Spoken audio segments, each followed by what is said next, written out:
Hello and welcome to a special episode of Let's Pod This. In this episode, you won't be hearing from Scott and me like usual.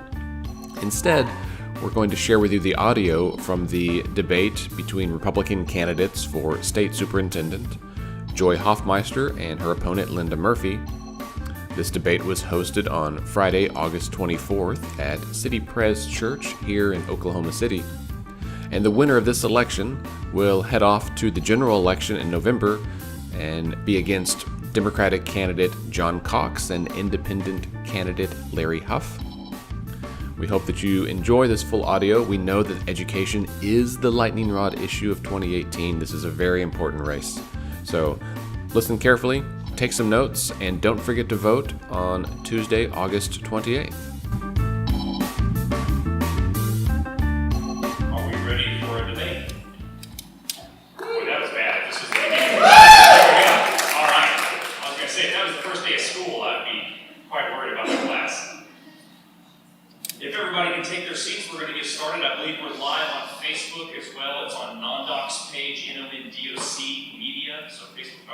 nbsp.com/nondocmedia. Feel free to share that or send that link around and get more people to be able to see this tonight. Thank you for being here. Welcome to Schoolhouse Rock, a public runoff debate between candidates seeking the Oklahoma Republican Party's nomination for Superintendent of Public Instruction. Tonight we have with us on stage the incumbent superintendent, Joy Hofmeister, and challenger, Linda Murphy. Thank you both so much for being here this evening. It means a lot that you were willing to engage in the process and allow the public to see you answer some questions about a very important issue right now. Not that anybody cares about education in Oklahoma this year or anything. My name is Trace Savage. I'm the editor-in-chief of nondoc.com. We're an independent journalism publication based in Oklahoma City. I'm here with Josh McBee, our managing editor in the background, in the light, walking down here to take photos. Our wonderful intern from the Gaylord College himself, a student, a recent graduate of an Oklahoma high school. We are making this debate possible with the work of several nonpartisan partners.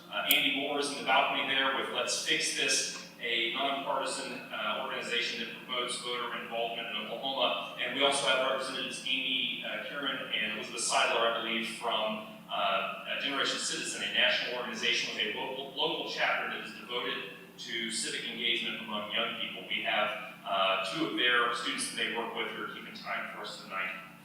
Tonight's debate is also made possible thanks to generous financial sponsors, a pair of them. We have McSpadden, Milner, and Robinson. I see Milner right there. They're a leading advocacy firm in the state capitol that represent a variety of clients. And then we also have the Oklahoma Public Schools Resource Center.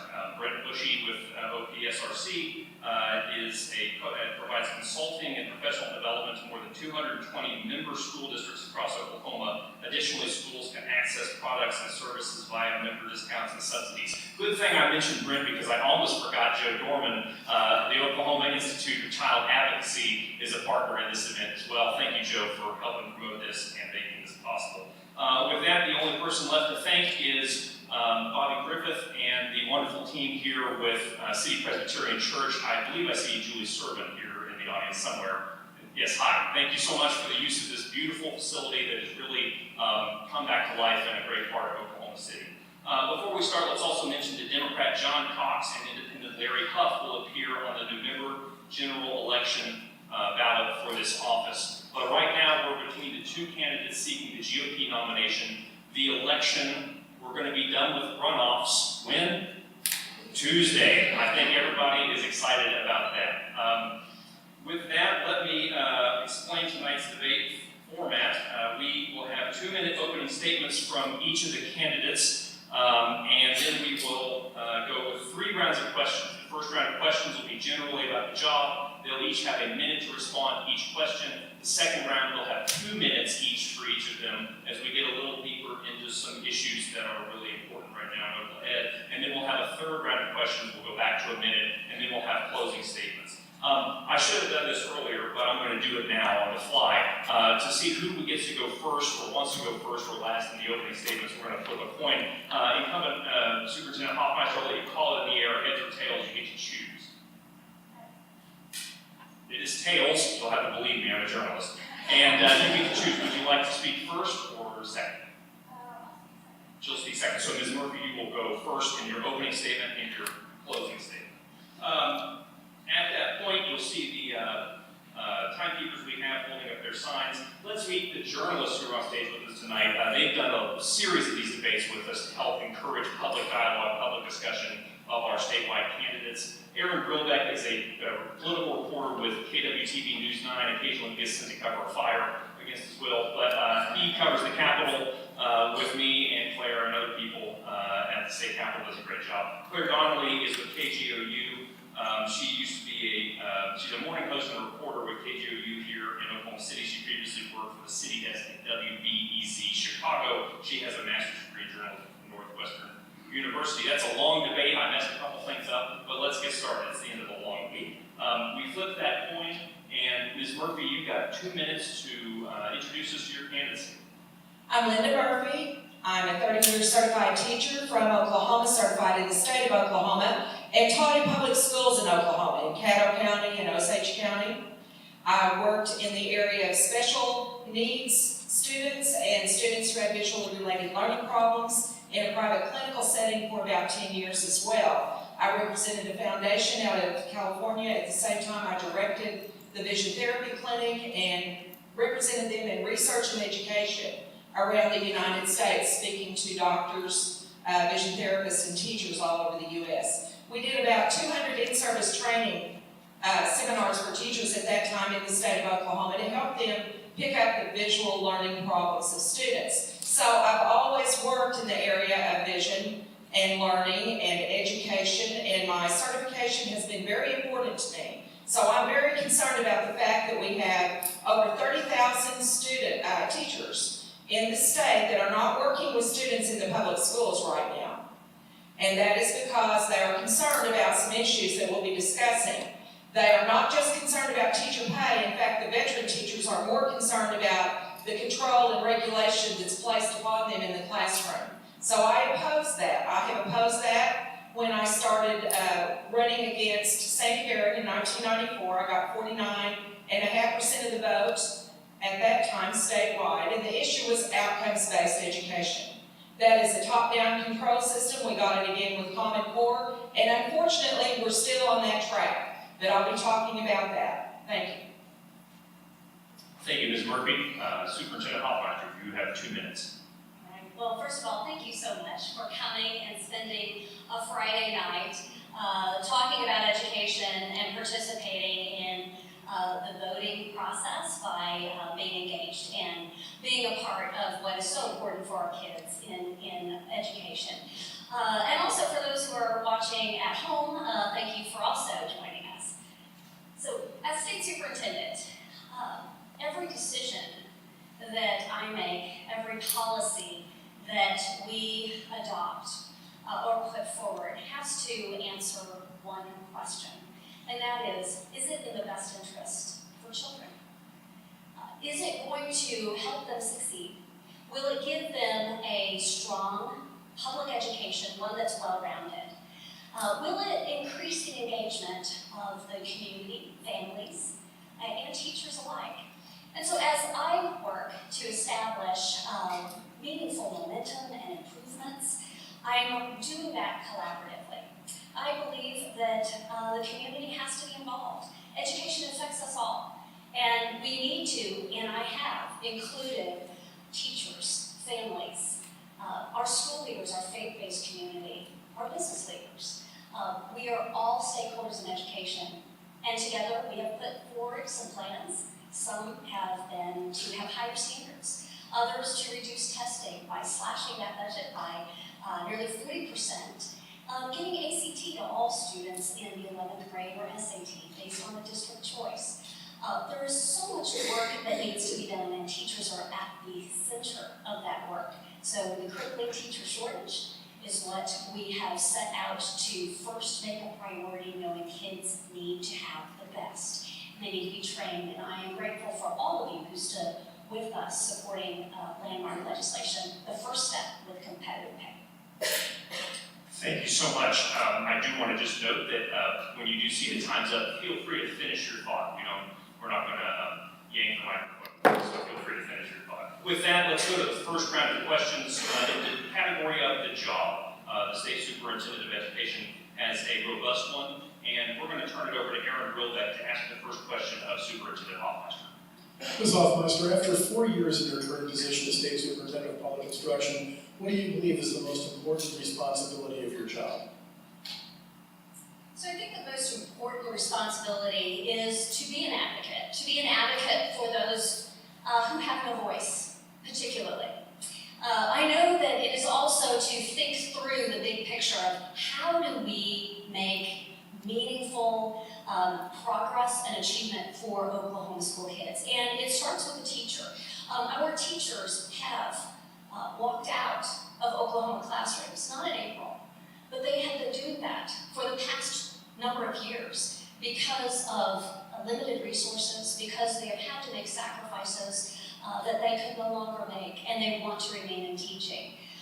We are absolutely committed to ensuring that we have a well-rounded education, and this is part of the job to look at where are we, where do we want to go, and how will we build a collaborative plan, a comprehensive plan to get there, and then we've got to invest and fund it.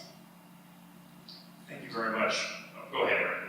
Thanks. Ms. Murphy, you sought the office now twice. What do you believe is the most important responsibility? Well, I think that the leadership of the State Department of Education is vitally important for education in the state, that we need to turn our system to a direction that will bring success. We have not seen that. For the last 2 years, we've had lower test scores. We're told that the standards are higher, and that is why. The standards are not academically higher, but they're different. They're a different form of thinking, a different form of questions, and they align, as Superintendent Cox said earlier today, they align with Common Core. That's what we have. We have nationalized testing that is benchmarked with NAEP, National Assessment of Education Progress, which comes directly from the Federal Department of Education. And I say we need to have our own testing, our own standards and testing, and we need to have control of that. Local control is the answer. We will get excellence when we turn that around. Ms. Hofmeister, I see you shaking your head. Well, that's just not accurate. We teach our children that we need to be accurate, and it's important that I set that more clearly for you. Common Core was repealed, and we wrote new academic standards, not at 23rd and Lincoln, but with Oklahoma teachers and with Oklahoma stakeholders, and that has been vetted by a variety of different groups as required under state law. The tests that we give are aligned to our academic standards, and that is a fact. Ms. Murphy, would you like to reply to that? Yes, I would. The Brookings Institute has put out a white paper that's very clear that the NAEP test is not a test to use for proficiency, and that's how we are benchmarked. And our testing is coming back with a proficiency rating without information that teachers can use in the classroom. Ask some teachers in the public schools about that. Lower elementary and up through the 8th grade is what I'm referring to. Thank you very much. Ms. Murphy, real quick, I'm going to give you 15 seconds. The original question was what you think the most important role of the superintendent is. Oh, I thought you were letting me rebut. No, I am, but I just want to know that also. Okay, the most important role is that you lead the state in a direction that will bring excellence in education. And to do that, the teachers have to be free to teach. Right now, on a survey, they were showing that 64 to 75% of them would return to the classroom if we get the regulations and the control off of them so they can make decisions. Thank you very much. Claire, you have the next question, I believe. Yes, so this is for Ms. Murphy. Education Week's 2018 annual state-by-state education report ranks Oklahoma 46th among 50 states and the District of Columbia with an overall grade of D+. The state's school finance rating is a D, and the K-12 Achievement Index also yields Oklahoma with a D. What are the biggest factors holding Oklahoma back in terms of common education? Well, once again, I don't think we can get away from the fact that it's the teacher in the classroom that makes the difference. And we can't go into a total technology-delivered system and expect that we're going to get students improving, especially in lower elementary. They need a lot of teacher involvement. We've got high class sizes. We need to reduce those in the elementary level. and we know that that is a problem that needs to be funded. We need to make sure that we make an inviting environment for teachers not only to stay in the classroom, but for new teachers to come into the classroom. We have to have the teachers to change that. Same question to you, Ms. Hofmeister. What do you think, I'm sorry, okay, sorry. So what do you think are the biggest factors holding Oklahoma back in terms of common education? Without question, it is the crippling teacher shortage. This is something that we are now really feeling the full weight of the crisis we have been warning the state about for the last 3.5 years. I pray that we have hit rock bottom, yet this is a problem that has been addressed with a significant step forward with competitive pay, but that is just one step of many that need to occur. So in order to make certain that we are meeting the needs of kids, we first have to address the fact that people need to want to go into education. You know, I'm a teacher. I've always wanted to be a teacher. And there's nothing more thrilling than working with a child and having the ability to meet their needs. But we have oversized classrooms, we have teachers that lack the training that they desperately are clamoring for, working with students who have experienced trauma, working with children that have language barriers, all kinds of needs that need to be addressed, and we have a plan and are on our way in addressing those. Thank you very much. To be clear, go ahead, did you want to? Oh no, I was just gonna say thank you. If you can't figure it out by now, we are rotating who answers the questions first. Claire has the next question, I believe, for Superintendent Hofmeister. So the State Board of Education has already issued more than 2,000 emergency certifications for teachers this year, even after the pay raise passed for educators that's taken effect for the current academic calendar. That makes this the second consecutive year that the state has set a record for emergency teaching certifications.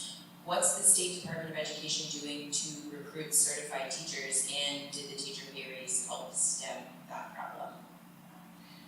That is exactly the point of having our teacher shortage task force. That is what we did. We got all of the stakeholders together, from higher ed, college of educations, classroom teachers, family members that are experiencing oversized classrooms, having revolving door of substitutes in our special education classes across the state, and said, all right, let's form the task force for immediate and intermediate and long-term solutions.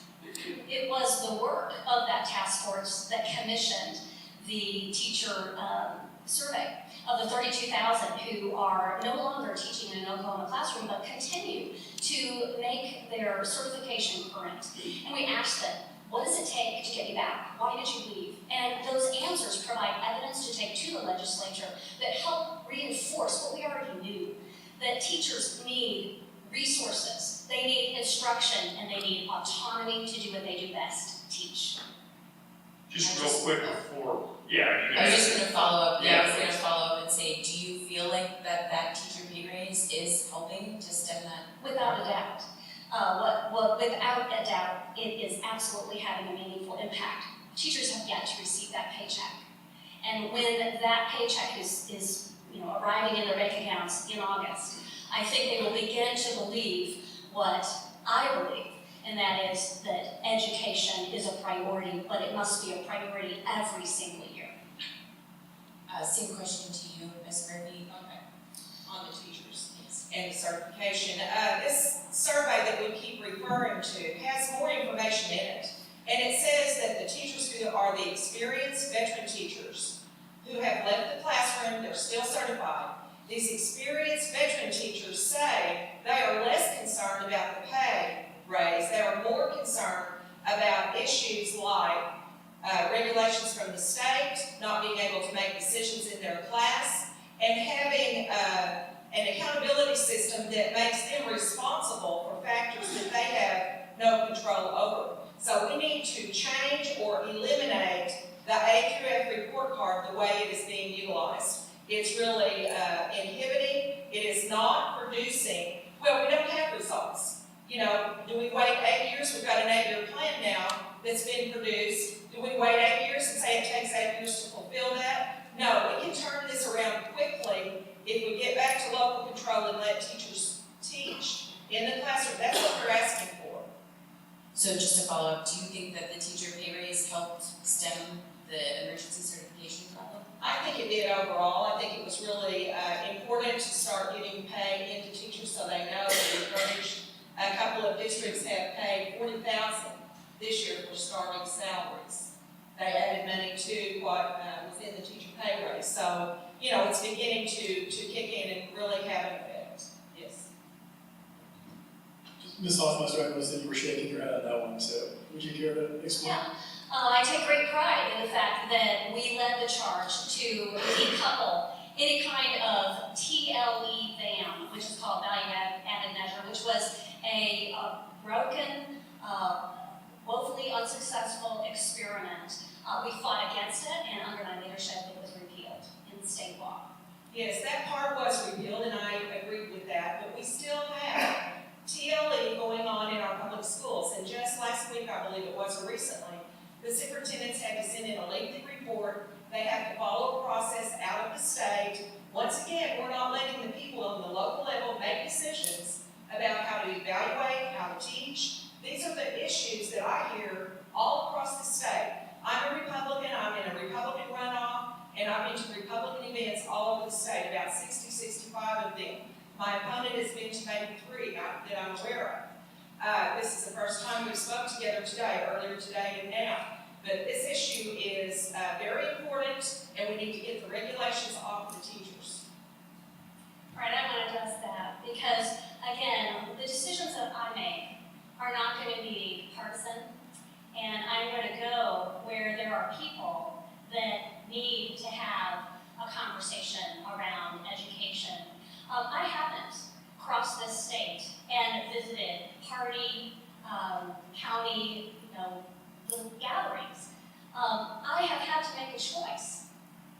Political events or being in classrooms, being with teachers, being at the legislature, fighting for what will make a difference for children. At the end of the day, it has to be about kids, not partisan politics.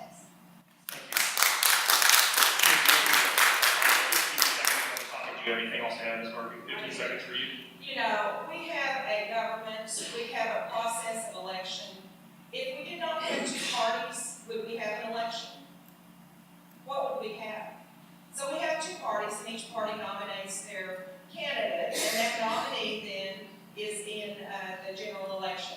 So I think that that is a unfair and inaccurate statement. If you go to the people that are voting in the Republican Party, I think that makes sense. Thank you very much. Let's move on to the next question, Aaron. I believe you have it for Ms. Murphy. Ms. Murphy, the Oklahoma Secondary Schools Athletic Association regulates competitive activities between school districts. While OSSA is a separate state agency, its board of directors are all school-related personnel, and over the years it's been, putting it mildly, criticized as not focusing on the best interest of parents and students. Should the OSSA be moved under the Oklahoma State Department of Education so the statewide elected official would have oversight? If so, why? I don't think so. I think that that needs to be looked at closely. We certainly know there have been problems there, but I don't see a need to put that under the State Department of Education. And I agree. It's a local membership organization, and that's where it belongs. We do not need to grow government. Thank you. Is there enough oversight of OSSA? And that's private. That is a group of people who have chosen to be members. They set the rules and they implement those. They do need to, I understand, comply with certain regulations. But that is not something that the State Department of Education needs to be involved in regulating. That would be the legislature. Thank you, Ms. Murphy. Anything? All right. Let's move on to round number 2, I believe. This is going to involve the walkout and then the reforms. We've heard calls for a lot of things during the walkout, and we've also heard calls for reforms of the education system in the state of Oklahoma. For this round, since this is maybe a little meatier of a topic, we're going to go to 2 minutes per answer to each question for both candidates. So I believe, Aaron, you have the first question for Superintendent Hofmeister. Ms. Hofmeister, the Oklahoma legislature passed a major increase to the state's education budget that included textbook funding, teacher pay raises, and support staff pay raises at the end of March. On April 2nd, many of the schools shut down, and teachers, parents, and students filled the Capitol for 2 weeks demanding additional funding. No additional funding was granted, but some education advocates expressed frustration with you for seeming to encourage resolution to the walkout. Was the walkout in the end worth it, and what was most important about the accomplishments, if there were any accomplishments of the walkout itself? Well, number one, I absolutely supported the right of any teacher, community member, parent, family, student to protest the governor and their legislators. That is part of free speech and advocacy. I applaud the school board members who made a local decision in how to best accommodate the advocacy of the teachers and the community within their own local school district, and they gave room in some particular districts for days off, so that would not provide for any kind of jeopardizing of a contract between a board and a teacher. What you saw in the walkout was a manifestation of something that had been brewing for the last 10 years of eroded funding to public education. And these were the teachers who didn't walk out to other states. These were the teachers who didn't walk out to another profession, but they stayed and they fought for their kids, and I support that advocacy. As state superintendent, we have to also work in the world of education advocacy before that kind of demonstration and protest of neglect that had occurred over a decade. And we also continue working. But at the end of the day, my decisions had to be about clearing the path to allow that advocacy and also not jeopardize the needs of our children. How do we make decisions? It is always going to be about what is in the best interest of the children that I am charged with serving, and that's what we did. Just to clarify though, after the walkout began, there were no additional concessions given by the legislature or the governor. So was the walkout really worth it? Oh, absolutely, it was worth it, and I disagree. There were concessions made. We fought very hard at the Capitol, well into the late night, to see some additional revenue measures passed. And that was also so very, very critical and important to showing the teachers that it is more than a deaf ear and this is about just pay. Instead, this was about public school funding all across the state. This was not about teachers coming together saying, I want more. This was about, I need more for them, for all of our children in the state. And no one knows that better than the teachers in our local classrooms right now. Thank you. Ms. Murphy, same question. Was the walkout worth it? And if it was, what was the largest accomplishment of the walkout in your opinion? Well, I agree that it was inevitable. It was a buildup of frustration and stress of teachers all over the state. And I also agree that teachers have a right and a responsibility to talk to their legislators. It's part of our process of government. And there was nothing wrong with that at all. Schools that were closed, that gave teachers permission to be there, that was not a strike. Some people called it a strike. It was a walkout. And they were given permission to do that. So there was no problem with that. There was a school district, and actually a lot of school districts across the state did not close. They chose not to go, not because they didn't care, but they advocated in their own way. So it wasn't a statewide universal agreement about how to go to the Capitol and what to do.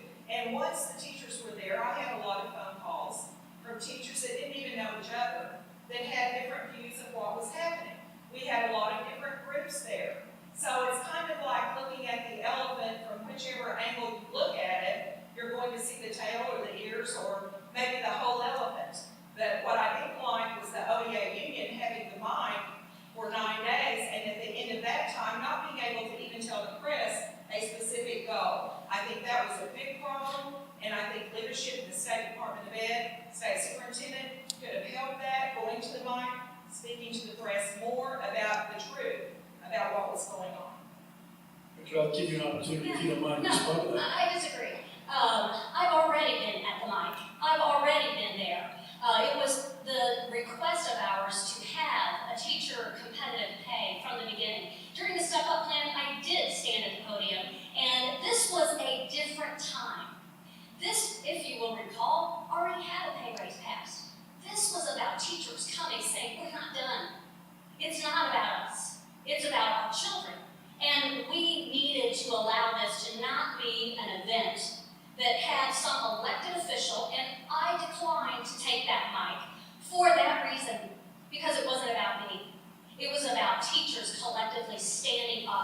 kids in their own communities.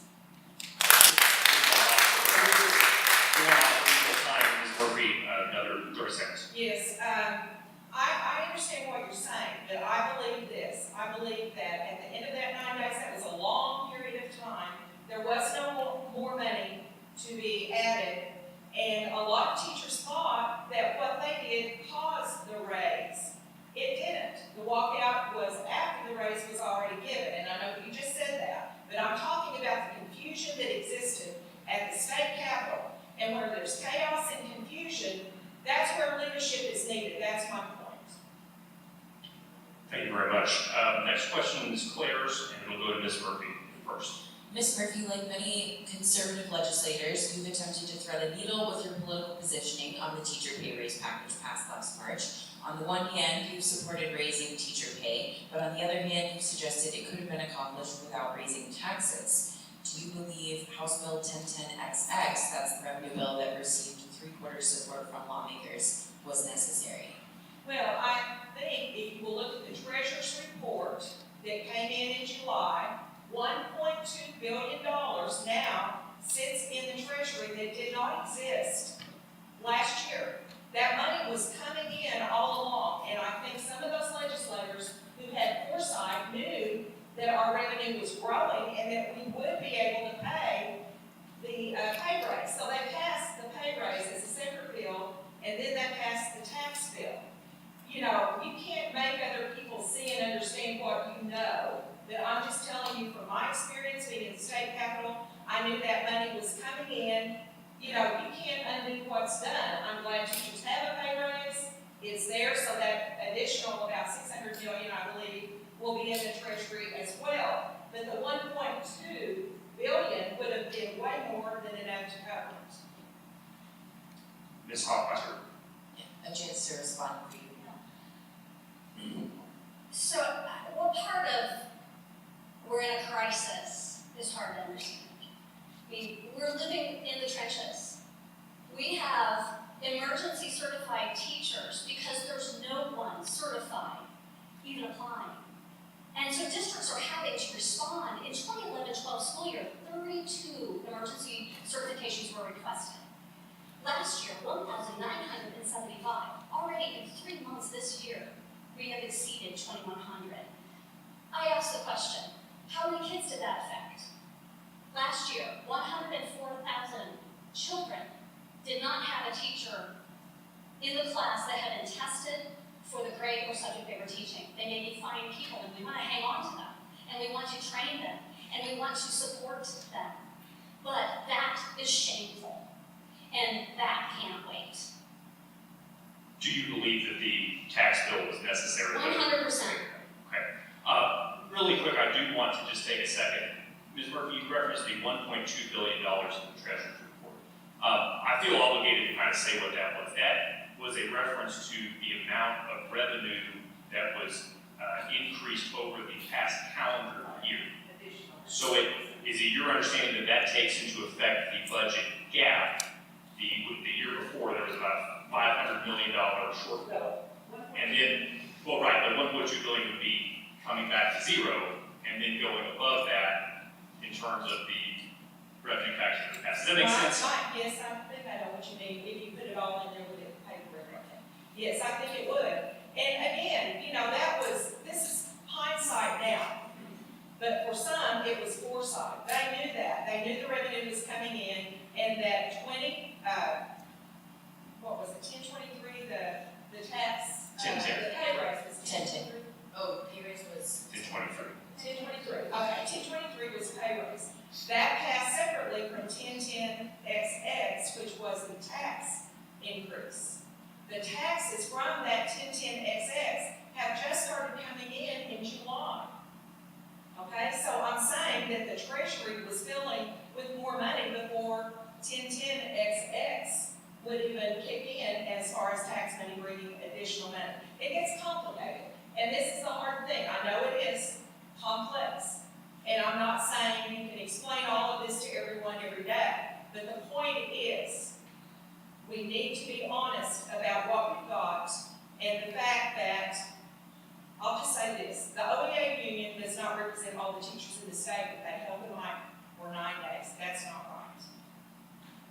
Ms. Hofmeister, do you have any comments in response? Well, yes, I serve on the State Board of Equalization. I know what the funds are, and I believe it's very important anytime you are proposing an increase in revenue on the community. It's not something that you take lightly. However, what is being missed in this conversation is not just what was happening to education, but what has been starved and cut all across this state to the core agencies that serve the families in our classrooms. All of it matters collectively together. And yes, I proudly supported that work that needed to be done with both 1023 and 1010XX. It was essential. Thank you very much. I typically don't chime in like that, but you didn't say that it was a surplus, but that $1.2 billion number has been thrown about as a surplus so much that I just, as it is complicated, I think it's right. But it's not year to year. It's over. No. It's an increase over the past year where there was a deficit. Sure. Okay, Aaron, you have the next question for Superintendent Hofmeister. I do. Ms. Hofmeister, Oklahoma has more than 500 school districts, more than 500 school superintendents. Some districts have far fewer than 100 total students. It's not politically proper right now, or popular rather, to campaign on consolidating school districts. But do you believe that all of these districts with all those superintendents are resulting in efficient use of state education monies? So we have about 512 school districts, and then if you add some of the other arrangements with interlocal co-ops, it goes higher. I think we have too many school districts. I've said that for the last 4 or 5 years. But when you have a conversation about efficiency, I think that's very important that we talk about that. And we have utilized, promoted a way for our local school districts to tap into a fund that is an incentive for combining services. And we have actually seen that number grow. It's a small number, but it has actually doubled under my administration. We've also closed a school district that couldn't survive, all right? But it's going to take the legislature. If we're to do anything that would be around the conversation of consolidation, here's what I think matters. And again, it gets back to what's best for kids. So my question is, are children receiving a high-quality education in every school district? And that's how I think we are able to make decisions in local communities. I think people need good information to make good decisions. At the end of the day, I believe local school districts want the best for their kids, but they haven't had good, reliable, valid information that is coming. And we are excited about a new day with accountability, one that is meaningful, one that measures growth, one that also goes far beyond test scores and works to ensure that our families, our communities have a way to support their schools, to perhaps have initiatives to improve a particular aspect that is not yet well-rounded. And I think at all of this, at the center of it, it's going to have to be about student outcomes and providing for our children the very best we can give. Just to clarify though, I mean, our report card is still not a very positive one compared to other states. Are we getting as much bang for our buck as we should with 500 plus superintendents and school districts? So you're referring to a report card that I ran against. It was invalid, it was unreliable, and it was not something that anyone could actually find meaning with. So that's been overhauled. That has been part of a change in federal law, one that I fought to have, one that should be about measuring both growth and a high bar, but we've got to be able to tell the stories of our schools in the context of the work in their communities. And so it is something that is coming and will be part of the rollout by the end of the year. Thank you. Ms. Murphy, 2 minutes to you, same question. Yes, I'm very concerned because of the testing that we have now. The new standards have been rewritten after we repealed Common Core, but we have new standards that have been rewritten, and then now we have new testing, which comes in alignment with the National Assessment of Education Progress. That's the Federal Department of Education. That is not our own testing items that we select, and then we have an academic test with aligned testing. Teachers all over the state say these tests are not aligned with the standards that we have been given. Now, there are new methods, new ideas, new ways of thinking, new ways of processing that are being integrated into this. It's not just pure academics. I know it's important that students know how to think, but you're not going to get that from students by putting it in testing and in standards and forcing it from the top down. Good teachers know how to guide students and direct students in better thinking skills. Ms. Murphy, I apologize, I inadvertently poured gasoline on a testing fire.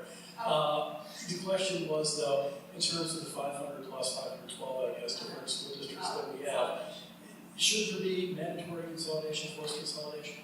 Well, I'll just say this, when we straighten out the good academic standards and have those in place, which some of the ones we have now are good, I don't have a problem with all of them. I think we can improve them.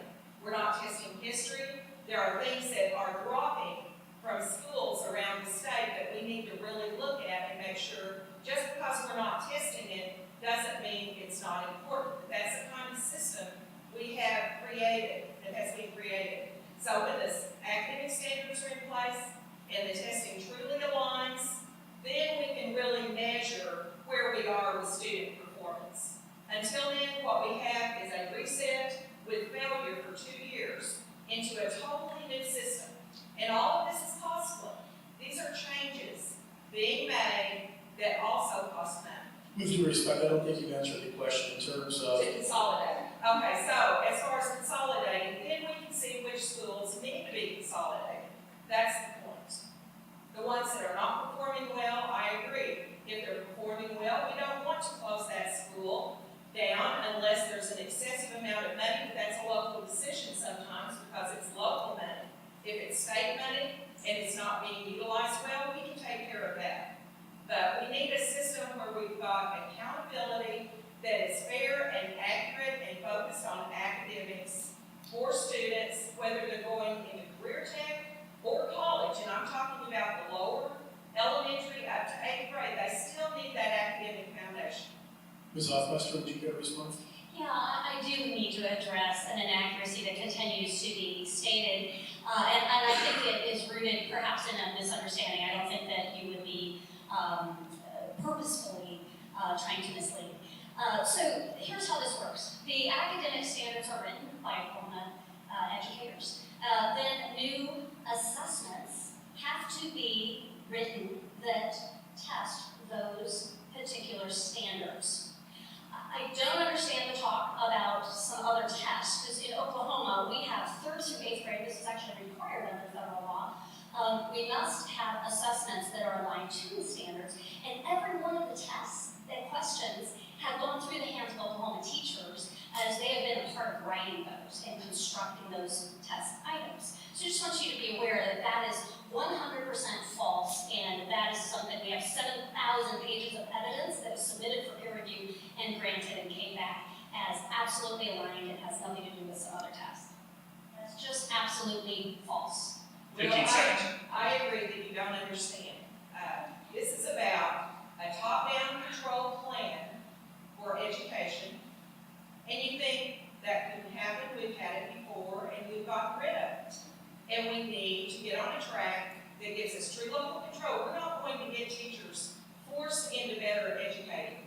And if we end up with all of our experienced teachers out of the classroom and only new teachers in the classroom, they'll follow the processes, they'll follow the line, they'll follow the program, but they don't have the skill and knowledge yet. We need that experience base in the classroom. We good? Okay, with that, I'm sure we can talk about this afterwards as well. We'll have a chance to meet with the candidates as well. Claire, I believe you have the last question of round 2 for Ms. Murphy. Yes. Ms. Murphy, state question 801 will be on the November ballot. If passed, it would allow local school districts to pass bonds that also help school operations. The first subhead on your website's list of policy guidelines is local control. Do you support state question 801? Yes, I think that overall that it would be an improvement. 801 gives local school districts the option to use their local funding funding in other ways than what they can use it for now. They can use it for textbooks, they can use it for teacher salaries, and I think giving that local control flexibility is a good thing. However, I have the caution that doing that doesn't mean we've given every school more money to spend. It does not. So I understand why people oppose it too, because if you pass it and people think that we've given schools more money on the local level, we really haven't. There are school districts that don't have much local money. They get almost all of their money from the state. So that will not free money up for them. So I think we need to be careful. That's in November. I'm not fully decided. I lean toward the local control, yes, but I also see the downside of it. Ms. Hofmeister, do you support a state question, anyone? I can't support it. I do understand the need and desire to give flexibility to school districts. What I'm concerned about is that it is simply taking money out of the right pocket and putting it in the left. It is not new money. We are having this conversation because of a decade of eroded funding for public education. We shouldn't have to be scrambling to find ways to provide the support, textbooks, etc. And then I have to think further down the road when I think about our children attending schools where pressure perhaps has been put on a school board by a community not quite clear on what would be at risk, where you would see deferred maintenance, where you could see crumbling assets in our buildings, and then you have an even greater expense. So does this work for certain districts? Yeah. But for many districts, it will not. And I think it provides for some a false idea that they have voted in more funding for schools. Thank you very much. Let's go to round 3. We're going to get into the politics of all these things and the fact that this is a campaign. We'll vote on Tuesday. Aaron, I believe you have the first question for the Superintendent Hofmeister. Ms. Hofmeister, Oklahoma County District Attorney David Prater ultimately dropped felony charges that he filed against you and others related to alleged collusion with dark money group during your 2014 campaign. What do you tell voters who might have read the court documents featuring communications between you and Ryan Owens, a supporter of your campaign, who was involved in the creation of an independent expenditure that targeted your 2014 opponent? Yes, thank you for the opportunity to address that. That matter obviously should never have been brought in a political campaign of days before my primary race in 2014. That was brought to the Ethics Commission as well as to the District Attorney. And over a period of time, then charges were filed, again, only days before the state question 779 with the teacher pay raise at stake. When the district attorney saw the facts and realized the flawed, inaccurate statements that were placed in an affidavit to tarnish my name, my reputation, he dropped everything. Not just for me, but for everyone. I have moved on. I have peace in my heart that I've always had because I knew the truth, and the truth matters. And by the way, that district attorney has joined me to work this October 2nd. We are working together on something that we both care deeply about, and together we are providing a trauma summit for Oklahoma teachers, helping with trauma-informed instruction. So just to follow up, do you believe Mr. Owens then broke the law? I think you are assuming everything is accurate in the statement that was there. I'll ask you the very same question then. Do you believe the Superintendent Hofmeister broke the law? Do you believe that Mr. Owens broke the law? Well, that is up to the legal authorities to make a determination, but what I do know is when District Attorney Prater dropped the 5 felony charges, he said that he is not finished. He said, I have further investigation to do. It was in the Tulsa World, and I believe it's in Knockoff. It might have been Oklahoma Watch, but it's in a couple of places published. That was his public statement. He said, we're not done. Now, in July this year, right after the primary, June 26th primary, July 1st, there was an article in the Daily Oklahoman, Nolan Clay wrote, and he said that the Ethics Commission had a case against Superintendent Hofmeister, that they wanted to prosecute on ethics charges, but they did not because they did not have the budget to do it. They didn't get the funding, so it wasn't because they didn't have a case or didn't want to prosecute it. Ms. Hofmeister? All right, so here's what I know. When you speak truth to power, when you stand up to the status quo in your own party, when you take a stand, whether you have somebody standing next to you or an army behind you, you're going to have people who oppose you. I do not allow that noise keep me from focusing on what matters for kids. And what I can tell you is that again, is also false. Because what we know is that the Ethics Commission hasn't had their budget slashed for years and years on end since this came up. So it's convenient that at a time when they're suing the legislature, it was then somehow by some anonymous source considered part of the news right in another election cycle. That's politics. This is something that you have to learn to deal with at times as a leader. But what I have shown is that I'm battle tested, and nothing will keep me from doing what's right for kids. Quickly, 15 seconds. Yes, I have to say that it was an anonymous source, it was not. Nolan Clay wrote the story, he quoted the Ethics Commission officials. You can look it up for yourself, and a lot of details are in the story. You just go right ahead. Yes, okay, I have to answer this, because number one, the Ethics Commission never spoke to me, ever, except for a few days before 2014, right after an election, after my political opponent went to them with some trumped up story. And so if you would think that this is actually something that has any merit to it, that is pretty shocking that they wouldn't even discuss any questions, seek clarification, or anything. The truth of the matter is the matter was closed. And it is I think, egregious to think that that's how we're going to spend state dollars, going after, political prosecution of some sort. No, this is about kids. We're not taking our eye off the ball. Yes, it is about kids, and we need integrity in the office. You can believe what you want to, but I'm just saying, D.A. Prater himself said he wasn't finished with the investigation. I think he needs to make a public statement. If he's going to clear you and make that public, then that would be fine, but it hasn't been done. He has, No, and not a joint, publicly. yes, a Say joint, he did. he invited me to work together with him. That would be highly inappropriate if there was anything to this. He saw through the politics, and it is over. It should have ended long before.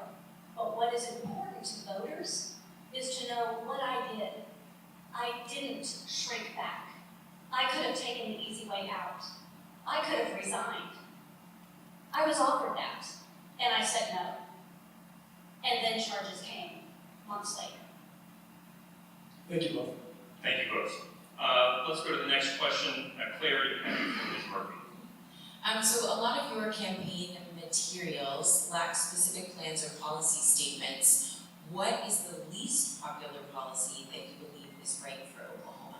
I'm sorry, but you've said two things now about negative implications about my campaign and what I've said. I have a big website, lindamurphy.com. Go read for yourself. There's a whole page of policy. There are about 10 interviews with radio, lots of articles. There's a lot of information. So what is your specific question?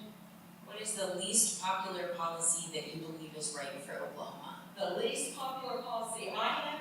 No, the least popular policy statewide. Oh, statewide. It's all the regulation. It's a top-down control, the loss of local control, which encompasses a lot of things.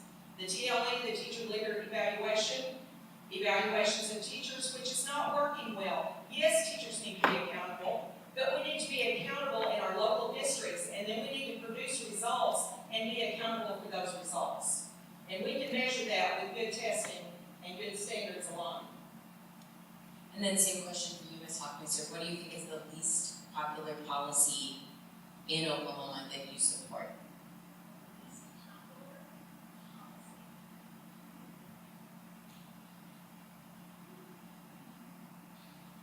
I think they're all great. The least popular. I think it depends on who you're talking to. I'll tell you what I think the least popular is our teachers have initiative fatigue. They're tired of changes that happen with changes in federal law, changes in state law. So I'm going to just answer that a little bit more kind of collectively.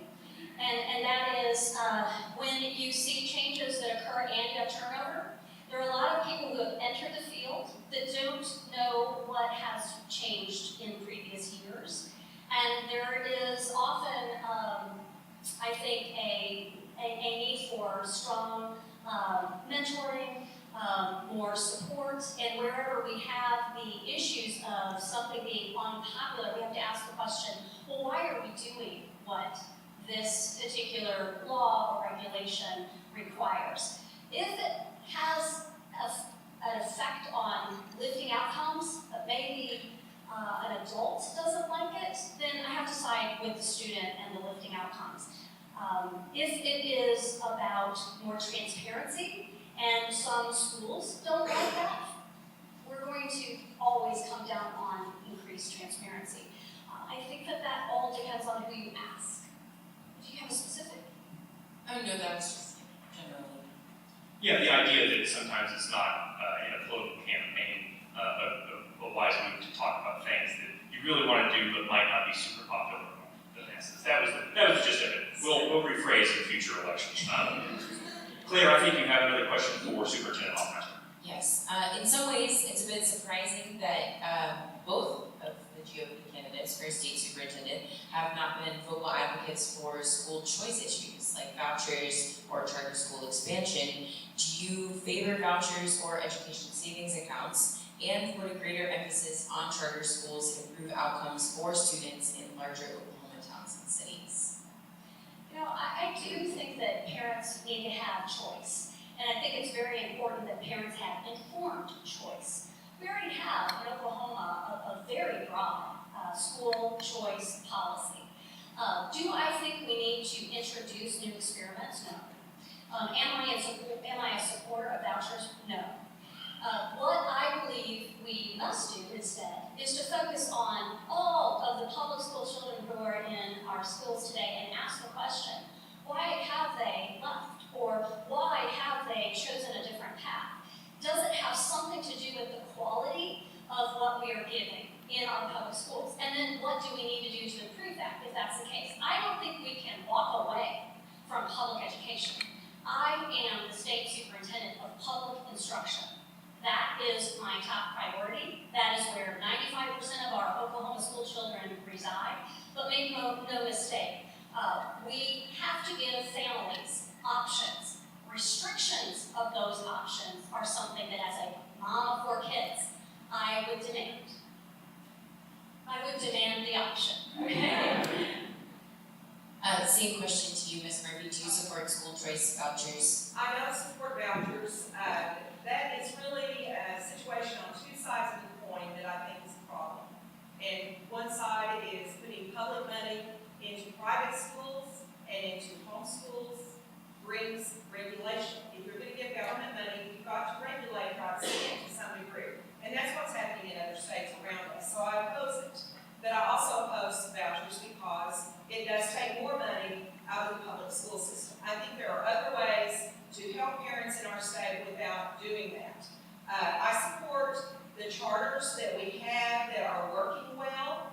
I'm not for rolling that back and taking those away. They exist, but we need transparency in our charter system.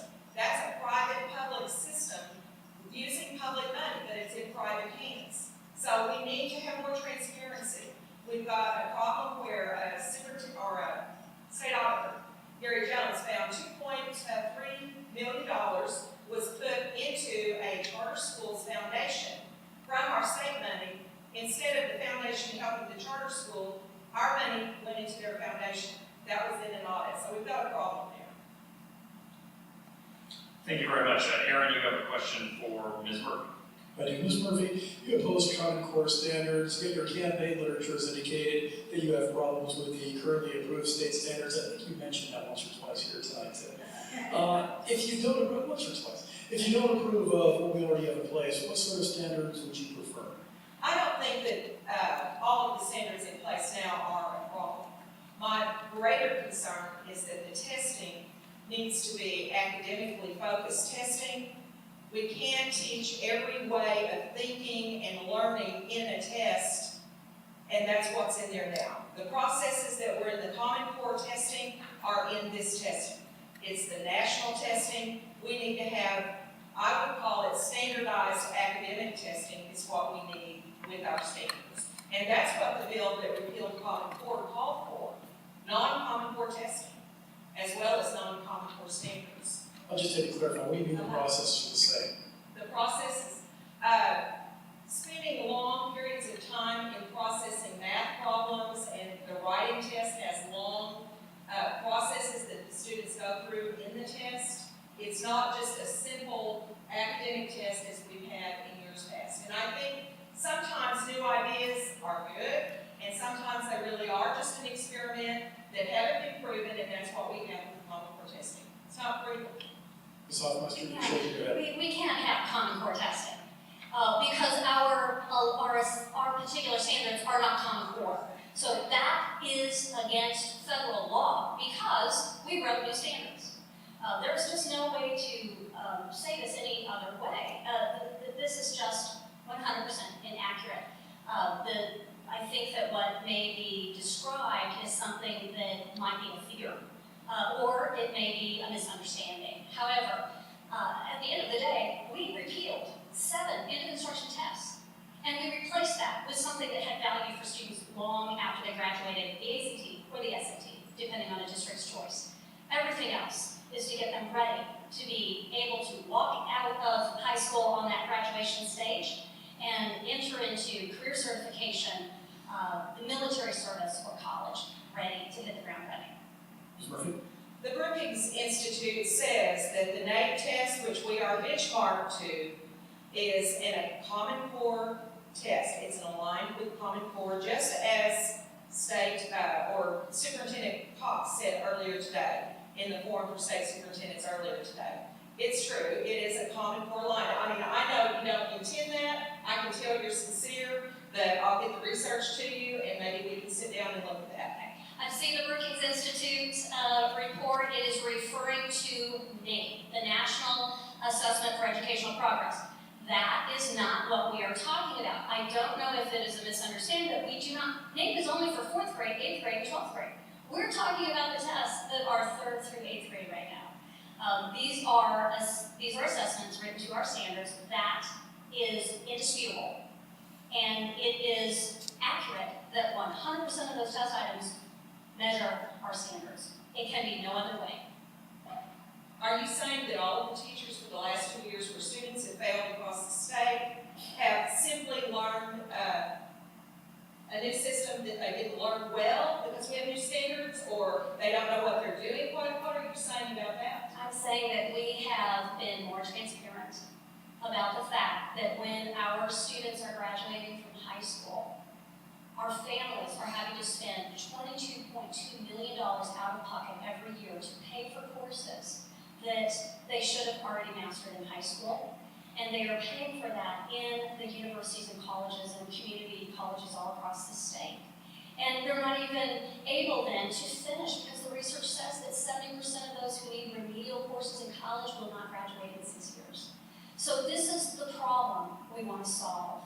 And by doing that, we've had to reset the bar, not just at high school and say, whoops, I'm sorry you weren't ready. Now you're going to have to pay for that with your 4-year scholarship, and it may expire before you finish. Instead, we're going to make sure that we close those learning gaps and have a fresh, clear view of where our children are in 3rd grade and 4th grade and 5th grade, where that is a small gap, where that gap can be closed. That is about giving parents and families better information so we can all support our kids. Ms. Murphy, 15 seconds. Well, I will just say this, if this was really the plan, if this was really the goal. If it was truly an academic test, we would be getting data back in the classroom to the teachers when they get the test results back. All they get is a rating for proficiency. This is sorting children into groups and categories. Yes, it's true. Superintendent, You can talk with teachers in the classroom below the 8th grade and ask them about the testing. So let's continue with this if we could, would you? Yeah, Mike. So we don't even, we use scale scores. We don't use what is being referred to, which is part of an old no-child left behind. The scale score is something very similar to, you recognize the scale of ACT. You know, it would be 1 to 36. So in Oklahoma, we have a new scale. That scale has a plumb line of where is that readiness to be on track for not needing remediation when you graduate. And I think that may, clearly that is either a misunderstanding, but it is not something that is based in truth or is honest. Thank you So very why do much. you use the words proficiency, advanced proficiency, below proficiency? That's what I'm referring to. I'm not making it up. Yeah, that's what it is. Okay, so you're referring to what are called performance labels. Final The word. performance band is simply unsatisfactory, well, it's below basic, proficient, and advanced. That is something that is part of federal law. Thank you very much. We could talk about that all day. Maybe we will afterwards. If you see me and Aaron gesturing back here, it's because he's going to ask this extra question that we have as something that happened in the last couple of days. I just want to applaud both of you for being so civil during that. That was very respectable for both of you, honestly. We can discuss. New York Times reported the U.S. Secretary of Education, Betsy Bowles, and her administration are considering a policy change that would allow the use of federal education dollars to provide firearms and other weaponry for school districts. If that were allowed by the federal government, would you pursue such action? I'll throw it to you first, if you don't mind, as Hofmeister. Sure. So the way I would answer that is those are dollars that are meant for school districts. It would have to be the school that is requesting that. That is news to us. We actually read that in a local media and had reporters called to ask if that was true. We are unaware of that being something that has been considered in a school district here in Oklahoma. However, we do have student safety as paramount for our administration and for our team, and there are already laws that protect our students and provide more of a local plan on how to achieve that. But bottom line, federal dollars would have to be requested, and that would be up to the U.S. Department of Education to set those parameters, which we would then need to use as a tool to measure if that's appropriate. Would you prefer not taking those monies and instead having individual school districts set those parameters? Oh, those monies are already, those are Title IV funds for safe and healthy schools. Those are already funds that are going to come to our state. Districts provide a plan and say, this is how we want to spend those dollars. Every school district will receive a certain amount of money that is proportional to need within their school and school enrollment. So those dollars are not going away. All you're talking about is a conversation at the federal level on what they would allow as a permissible use of those funds. Ms. Murphy, same question, please. Right, I did read the article also, and it's grant money that already exists. So I do think that we should allow a local district to do that. It's approved on the federal level. If they want to do that, schools are arming teachers in certain situations, and other places they've got security guards. I think this is something we need to work out, and I'm not saying that the State Department of Ed couldn't have a role in policy. We can set policy and have a model policy out there, but I think that's a local decision to use that. What would that policy look like under your administration? Well, I've actually got friends who are very involved in law enforcement, and we've talked about this quite a bit. I think that it's going to vary depending on the school, where it's located, how they work with their police force. There are schools that have already worked out their safety plans, and I think the worst thing we can do is come in and tell them it has to be this way when they've already got a system worked out. I think we just need to look at those and pick some of the best models for policy. That's the way I would do it. Ms. Hofmeister? Well, we would approach this the way we already do, which is to respect the local control of local school districts. I believe those closest to problems have the best hope of solving it. There is nothing more important than keeping our children safe.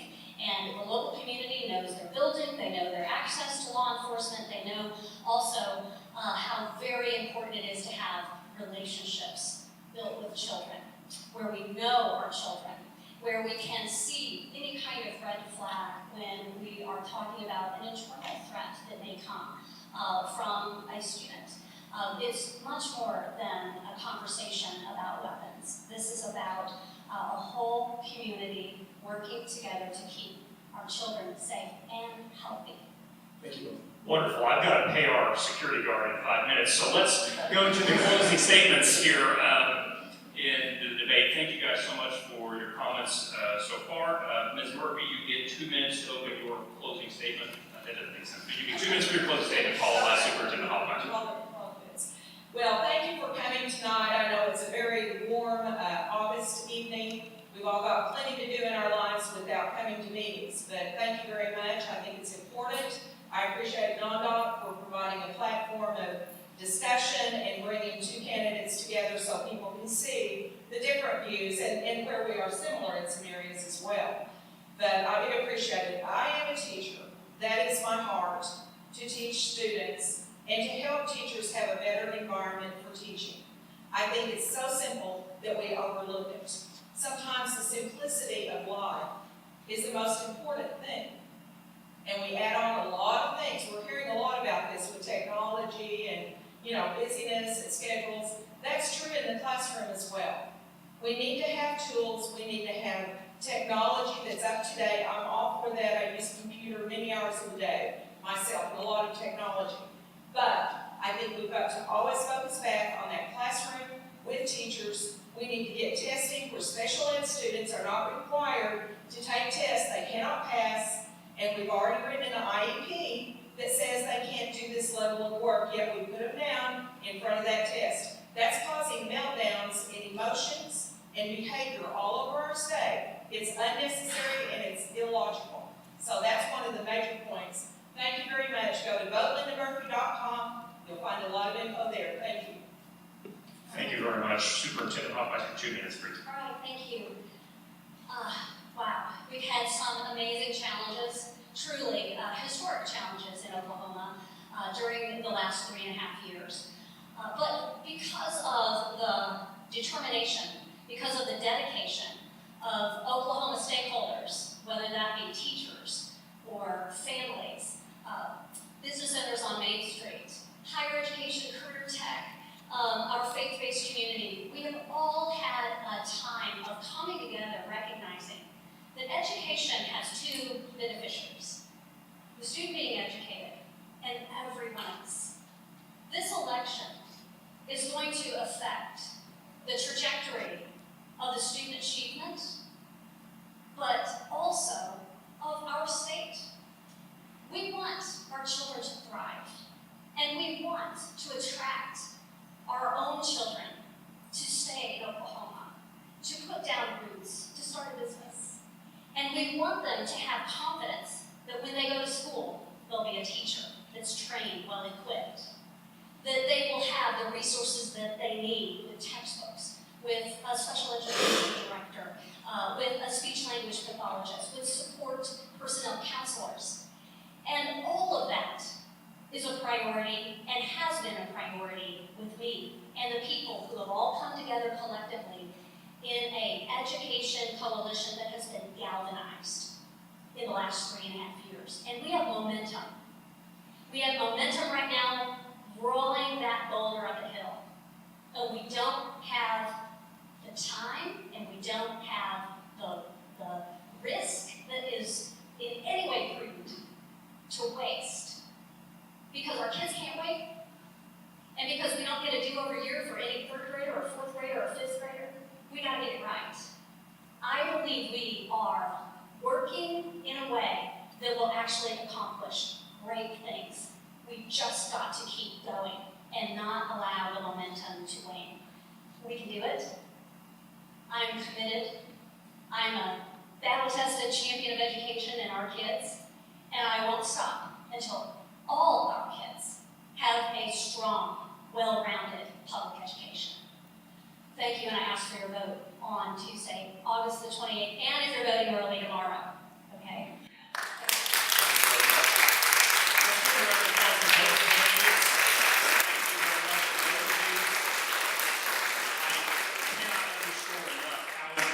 Is to have politicians not only decide to run and talk about these issues, but be willing to come here in front of the public and appear and answer tough questions. This is what is important to our democracy. Thank you all for showing up. Thank you for our partners, our sponsors. Let's go get dinner. Vote on August 28th and check nondoc.com if you have some people on the ballot that you don't know anything about, because we've got a lot of coverage of it. Thank you so much.